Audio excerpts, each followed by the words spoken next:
Good morning, students. Today we are going to start lecture 3 of chapter 5 for the class 11th Hindi medium RBSC. Okay? In previous lecture हमने क्या discuss किया था? हमने discuss किया था कि आदर्श gas समीकरण क्या होता है. तो हमने वो निकाला था PV इक्वल्स टू nRT, यानी जो भी गैसें हैं यदि वो चार्ल्स के नियम, बॉयल के नियम, गैलिसेक का नियम, एवोगैड्रो का नियम को पालन करती हैं तो वो गैसें आदर्श गैस कहलाती हैं. तो इसी से हमारे पास एक फॉर्मूला आ जाता है जिसे हम कहते हैं P1V1 P1 equals to P2V2 T2. ठीक है कि एक गैस का यदि प्रेशर और वॉल्यूम पता है और यदि हम प्रेशर में चेंज कर दें तो उसका वॉल्यूम क्या होगा हम ये कैलकुलेट कर सकते हैं. वॉल्यूम और टेम्परेचर पता है एक गैस का, उसके वॉल्यूम में चेंज कर दें तो टेम्परेचर क्या होगा. तो इससे हमारे सारे क्वेश्चन सॉल्व हो जाते हैं. ठीक है, अभी हम न्यूमेरिकल्स भी करेंगे. अब हमारा आता है गैसों का अणुगतिक सिद्धांत. गैसों का अणुगतिक सिद्धांत क्या है? देखिए ये आपके फिजिक्स में भी आएगा, डेरिवेशन उसमें आएंगे, लेकिन यहाँ पर उसके मुख्य बिंदु क्या है वो मैं आपको बता रही हूँ. गैसों का अणुगतिक सिद्धांत क्या कहता है कि प्रत्येक गैस सूक्ष्म कणों से मिलकर बनी है. जो प्रत्येक गैस है वो किससे मिलकर बनी है? प्रत्येक गैस सूक्ष्म कणों से मिलकर बनी है. सूक्ष्म कणों से मिलकर बनी है. ठीक है, और जिन्हें हम क्या कहते हैं? अणु कहते हैं. जिन्हें हम अणु कहते हैं. क्लियर? एक गैस के अणु समान परंतु दूसरी गैस के अणुओं से भिन्न होते हैं. परंतु दूसरी गैस के अणुओं से भिन्न होते हैं. ठीक है, दूसरी गैस के अणुओं से भिन्न होते हैं. अब तीसरी बात क्या है कि गैस के अणु सीधी दिशा में गति करते हैं. सीधी दिशा में लगातार यदृच्छ गति करते हैं. यदृच्छ गति का मतलब रैंडम मोशन. यदृच्छ का मतलब होता है रैंडम, लगातार कंटिन्यूअसली वो गति करते रहते हैं और वो सीधी गति करते हैं. पहले ऐसे जाएंगे, फिर ऐसे, फिर ऐसे, फिर ऐसे, मतलब मूव तो कर रहे हैं लेकिन जो गति जब वो एक से जो दूसरे से टकरा रहे हैं तो वो सीधी दिशा में लगातार गति करते हैं. ठीक है, इस गति को हम क्या कहते हैं? ब्राउनियन गति कहते हैं. इस गति को हम ब्राउनियन गति कहते हैं. क्लियर? चौथा है गैस के अणु लगातार एक दूसरे से तथा पात्र की दीवारों से टकराते रहते हैं. यानी वो जब आप एक पात्र में उसको भरोगे, मान लीजिए आपके पास एक पात्र है, इस पे गैस के अणु भर दिया आपने, तो कभी भी ऐसा नहीं होगा कि एक जगह बैठे हुए वो आपस में टकराते रहेंगे. एक दूसरे से भी टकराएंगे और पात्र की दीवारों से भी टकराएंगे. टकराते रहते हैं तथा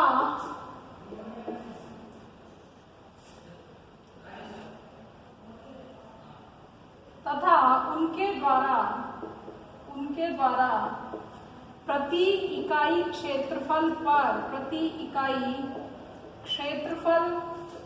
पर लगाया गया बल क्या कहलाता है? गैस का दाब कहलाता है. यानी दाब क्या होता है? जब गैस के मॉलिक्यूल, गैस के अणु जो है आपस में एक दूसरे से टकराते रहते हैं, पात्र की दीवारों पर भी टकराते, तो पात्र की दीवार पर वो दाब क्या होता है? दाब होता है बल अपॉन क्षेत्रफल. प्रति इकाई क्षेत्रफल पर कितने बल से टकरा रहे हो वही क्या कहलाएगा? गैस का दाब कहलाता है. गैस के अणु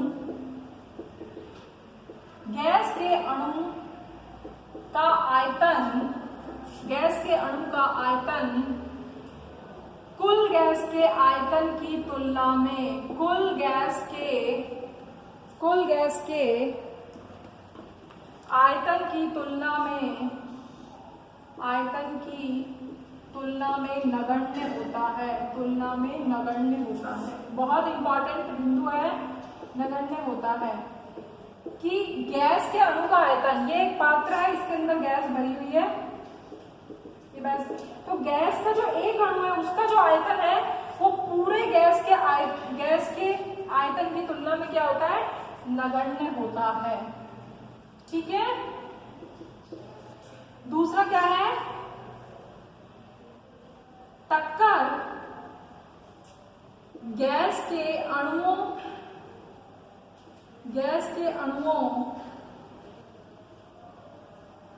में टक्कर प्रत्यास्थ होती है।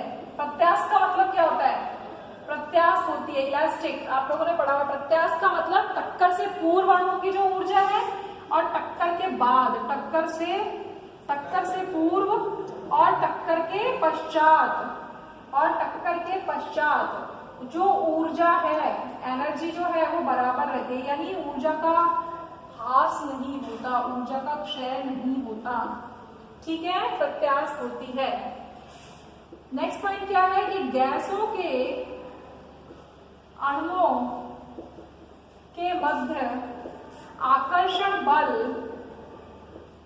नगण्य होता है। गैसों के अणुओं के मध्य आकर्षण बल नगण्य होता है। क्या मतलब है, ये वाला पॉइंट भी बहुत इंपॉर्टेंट है, ये हमें, जिस पर मैं स्टार लगा रही हूँ, हमारे आगे काम में आएगा कि गैसों के अणुओं के मध्य गैसों के जो अणुगतिक सिद्धांत है उसमें ये बताया गया कि गैस के अणु जो है, एक तो उनका आयतन बहुत नगण्य है, वो इतने छोटे छोटे से हैं और इतने छोटे कि उनके मध्य जो आकर्षण बल होता है वो नगण्य होता है, वो एक दूसरे के ऊपर आकर्षण बल लगाते ही नहीं है। ठीक है। और विभिन्न कण टक्कर के दौरान विभिन्न गतियों से, विभिन्न वेगों से गति करते हैं।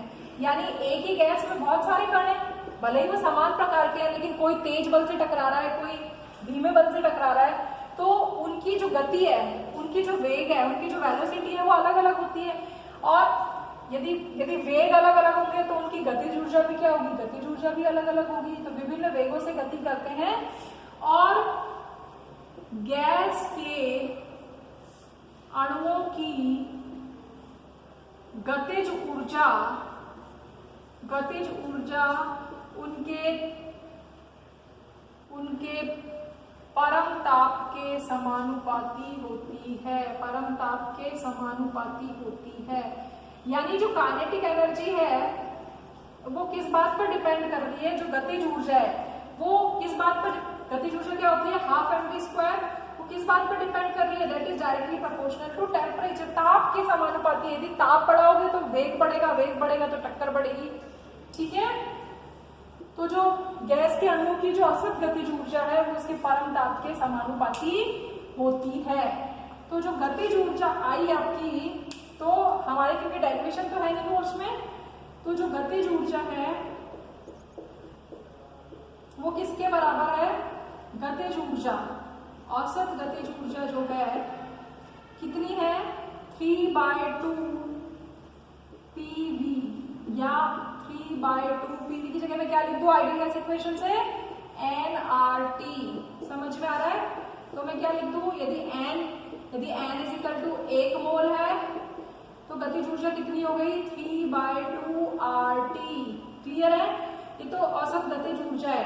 तो एक अणु की गतिज ऊर्जा क्या होगी, तो एक अणु की गतिज ऊर्जा क्या होगी, एक अणु की गतिज ऊर्जा होगी 3/2 R। एक अणु की कैसे निकालें, 1 मोल, यहाँ पर क्या है 1 मोल है, 1 मोल में कितने अणु होते हैं, एवोगैड्रो संख्या के बराबर। तो हम एवोगैड्रो संख्या का भाग दे दें, तो 3/2 इस R/Na को हम एक कांस्टेंट कहते हैं, जिसे हम लिखते हैं K से KVT। KV का मतलब है बोल्ट्जमान कांस्टेंट, बोल्ट्जमान नियतांक। बोल्ट्जमान नियतांक। ठीक है, समझ में आ गया। तो गैसों के अनुगतिक सिद्धांत से हमें गैस के अणु की गतिज ऊर्जा के बारे में पता पड़ा कि गैस के अणुओं की गतिज ऊर्जा क्या होती है। अब अभी हमने जब इसमें ये पढ़ा कि गैस जो है वो अलग अलग वेगों से गति करते हैं, गैस के अणु जो है उनकी अलग अलग प्रकार की गतियां होती है। तो कौन कौन सी गतियां हैं अभी हम वो देखेंगे। तो देखिए 3 प्रकार की गतियां हो सकती हैं। कौन कौन सी गतियां हो सकती हैं? 3 प्रकार की गतियां हो सकती हैं। एक तो है औसत गति। कौन कौन से, मतलब आप गति का मतलब जो वेग हम पढ़ रहे हैं, वेलोसिटी जो हम पढ़ रहे हैं वो कौन कौन सी है। देखिए एक है, 3 प्रकार के वेग हैं। एक है औसत वेग। कौन सा वेग? औसत वेग। औसत वेग का मतलब यदि एक पात्र में 10 कण है, ठीक है, एक का वेग कितना है आप ऐसे मान लीजिए। औसत वेग को हम किससे बता रहे हैं? u से ही बता रहे हैं। तो u1 plus u2 plus u3 plus un, ऐसे मान लो n कण है तो औसत वेग को हम u, औसत का मतलब आप एवरेज ही लिख लो यहाँ पे, औसत। ठीक है, औसत कैसे निकालते हैं? जितने भी कण है उनका भाग दे दें, सभी कणों के वेग में उसका भाग दे दें। ठीक है, क्लियर? ये आ जाएगा। ये कितनी होती है ये आपको ध्यान रखनी है, ये होती है 8RT/πm। R क्या है?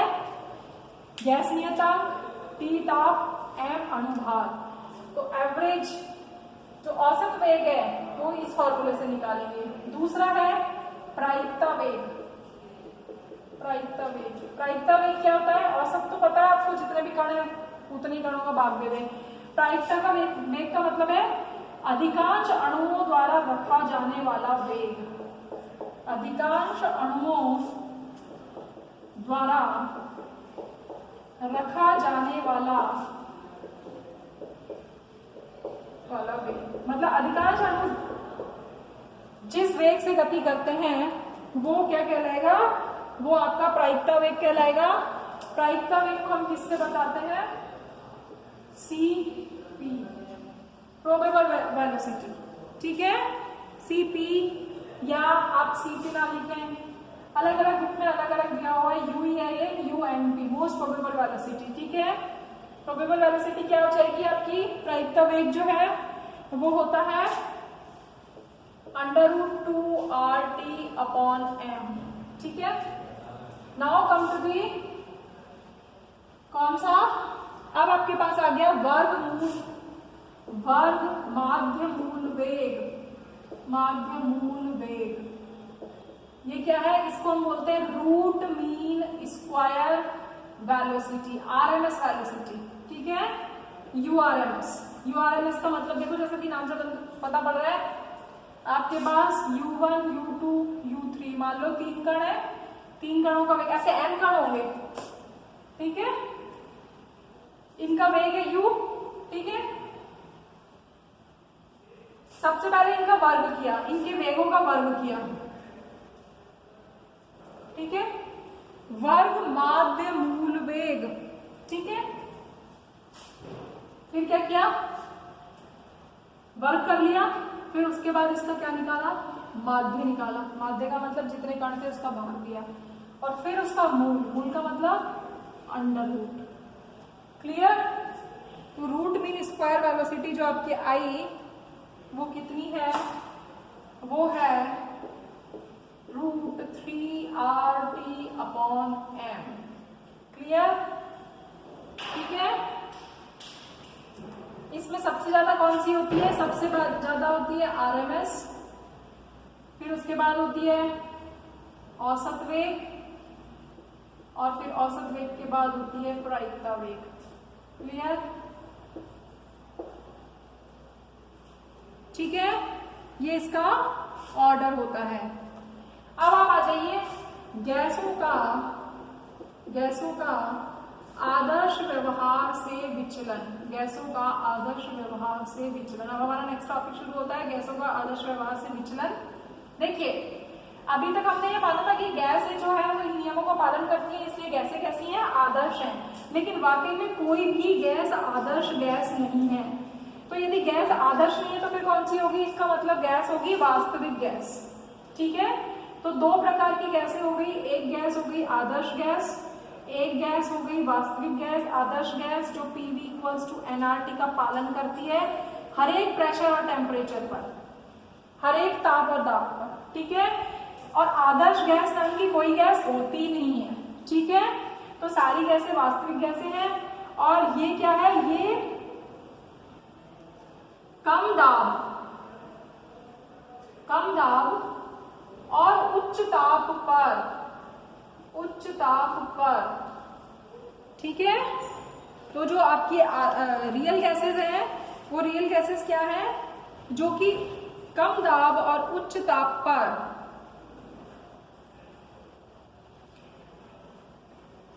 वास्तविक गैसें कौन सी हैं, जो कि कम दाब और उच्च ताप पर किसका पालन करती हैं, आदर्श गैस समीकरण का पालन करती हैं।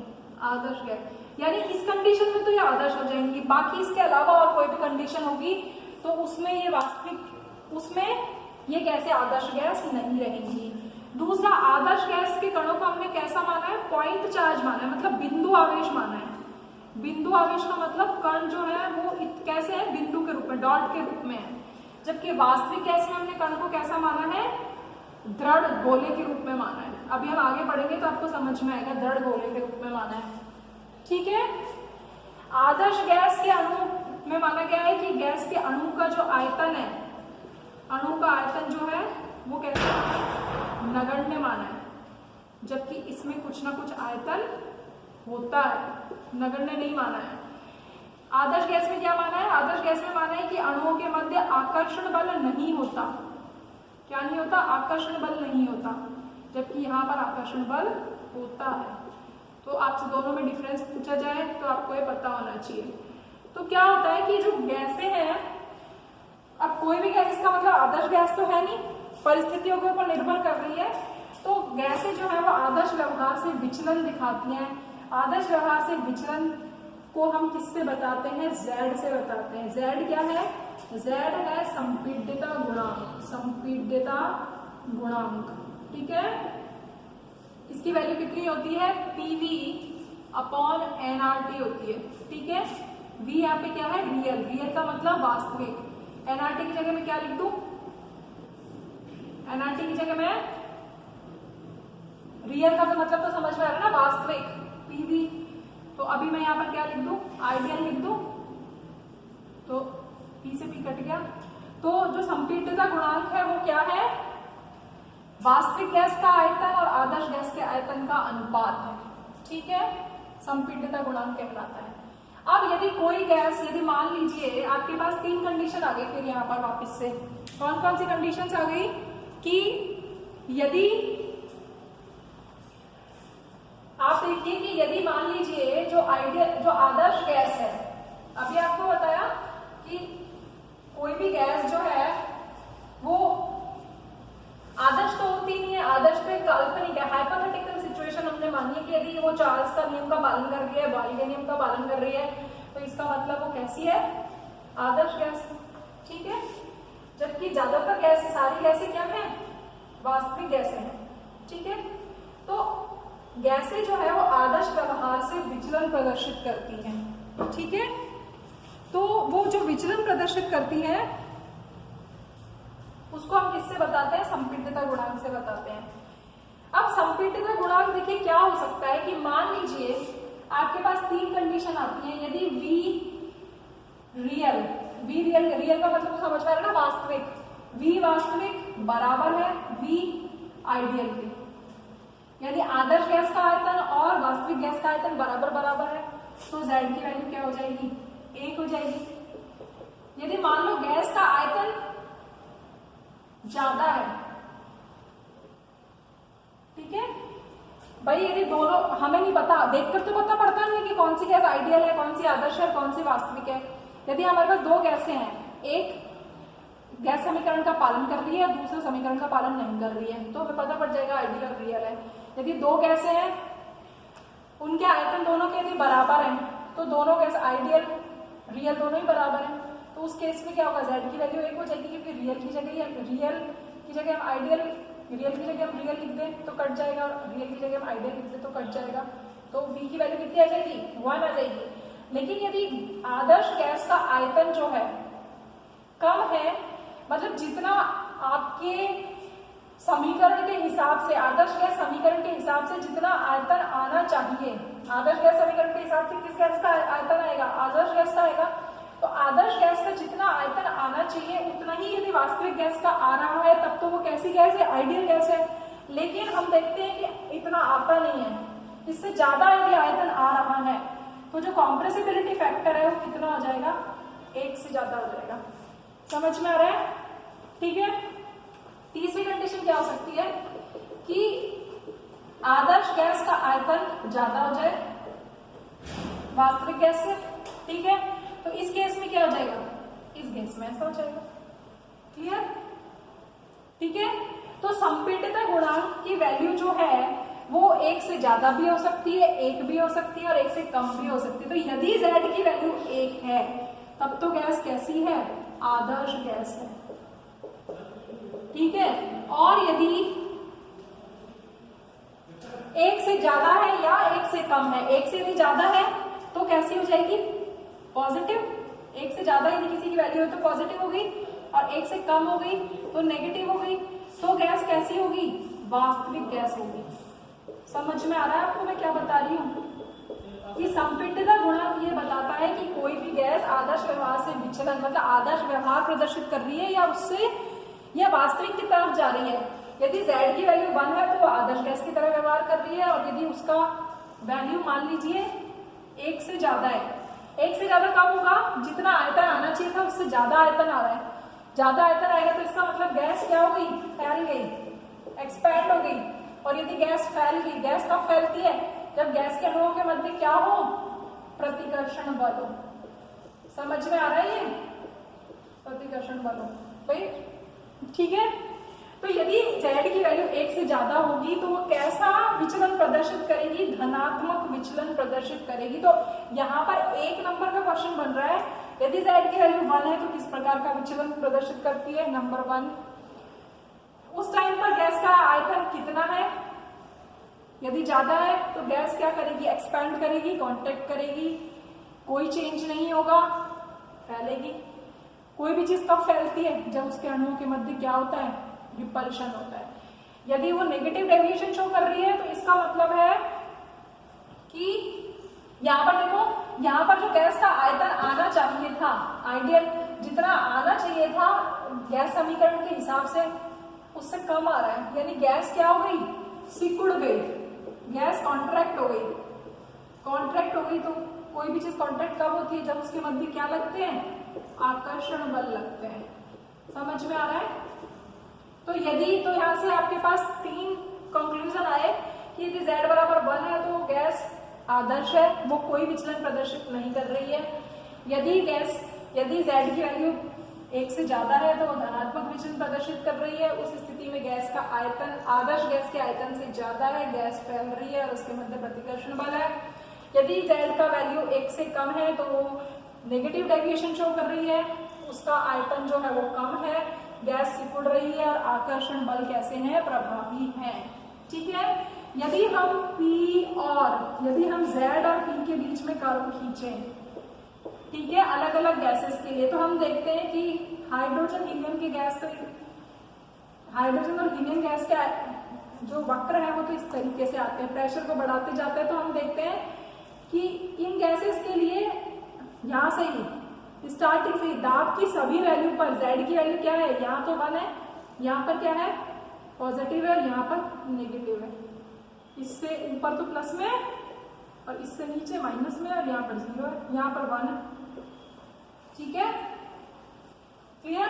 तो हाइड्रोजन और हीलियम तो कैसा विचलन प्रदर्शित करती हैं, सभी दाब पर धनात्मक विचलन प्रदर्शित करती हैं। लेकिन और गैसें जो है वो इस तरीके का विचलन प्रदर्शित करती हैं।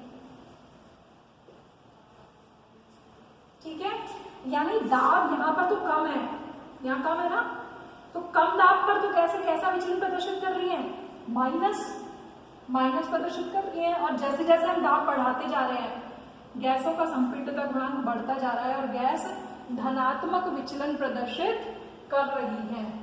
ठीक है, और यदि हम तो Z और P के बीच में किस तरीके का ग्राफ आता है यहाँ पर इससे पता पड़ रहा है, और एक कर्व इस तरीके का है कि यदि हम Z और P के बीच में कर्व खींच रहे हैं, लेकिन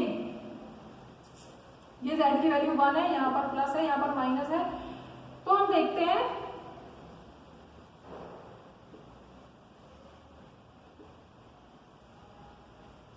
देखिए जरा ये कर्व किस तरीके का आता है। इस कर्व में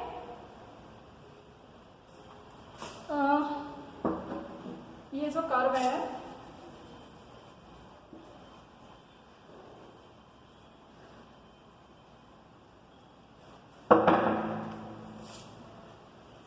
ये गैस के लिए कर्व है,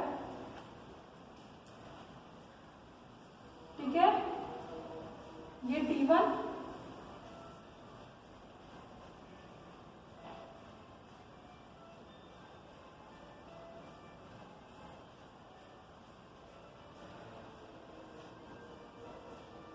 ये T2 और ये T3, ये T2 और ये T3, T1 is greater than T2 is greater than T3। जैसे जैसे हम ताप को बढ़ाते जाते हैं, टेम्परेचर हम बढ़ाते चले जा रहे हैं, तो देखो ये T1 के लिए था, ये T2 के लिए है और ये T3 के लिए। तो जैसे जैसे हम ताप बढ़ाते जा रहे हैं, गैस T1 के लिए कहाँ है, ये कर्व है T1 के लिए, T2 के लिए ये कर्व है और T3 के लिए ये कर्व है। तो जैसे जैसे हम ताप बढ़ा रहे हैं, गैस किस साइड में जा रही है, Z=1 की ओर जा रही है, यानी विचलन कम प्रदर्शित कर रही है।